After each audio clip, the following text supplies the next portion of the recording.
жақсы барлығымыз ортаға шеңбер қояйық. Ортаға шыға қоямыз. Шеңбер отырамыз. Шеңбер отырамыз. Бүгінгі сабаққа барлығымызға өздеріңізді сыйлай отырып, сабағымызға сәттілік тілейтін боламыз. Олай болса, бір-бірімізге жақсылап сәттілік тілеп, сабағымызды бастайық. Бүгін сабаққа белсенді қатысуын тілеймін. Бүгінгі сабаққа керемет көңіл күйсін. Сабағымызды біз көп оқып, әрдайым күліп жүруіне тілектеспін.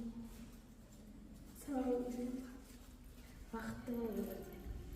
Өте жақсы отырамыз. Осы қолымыздағы бүлдерімізден топқа жұпқа бөлініп отыра қоятын боламыз. Жақсы балалар. Олай болса біз үйге сабағымызды бастаймыз. Үйге тапсырмадан бастайтын боламыз. Бірінші, сіздерге сұрақ жауап берілетін болады. Осы сұрақтарға жауап беретін боламыз. Тігім дегеніміз не? Ине шаншым ұзындығы, ине шаншым дегеніміз не? Кім айтады? Айта ғой, айтады. Тігім дегеніміз не? Тігім матадағы қайталанған ине шаншым қатары. Ине шаншым ұзындығы дегеніміз не? Ине шаншым ол жіптің матадағы өндіруінің аяқталған процесі. Ине шаншымның ұзындығы шаншылып аяқталған инелердегі ара қашықтығы. Шаншылып алынған инелердің ара қашықтығы. Боялса тексереміз. Дұрыс па? Тігім дегеніміз матадағы қайталанған ине шаншым қатары.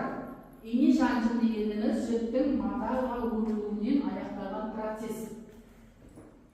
Иненің ара қашықтығы екен. Дұрыс. Келесі, қол тігістерінің түрлерін атар. Кім айтады? Айда. Қол тігістерінің түрлері қиғаш тігіс, ілгері тігіс және түзу тігіс болады. Отырамыз. Дұрыс па? Тексердік. Айқас тігіс, түзу тігіс, ілмек тігіс, қиғаш тігістер екен. Келесі сұрағымыз, киім дегеніміз не? Айда айта ғой.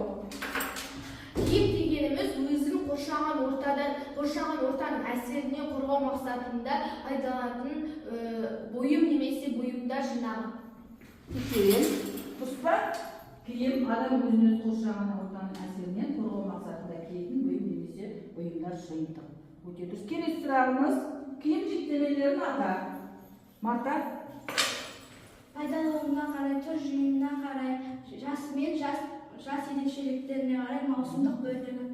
Дұрыс айтамыз. Дұрыс па? Пайдалануына қарай, түр жиынына қарай, жасы мен жас ерекшеліктеріне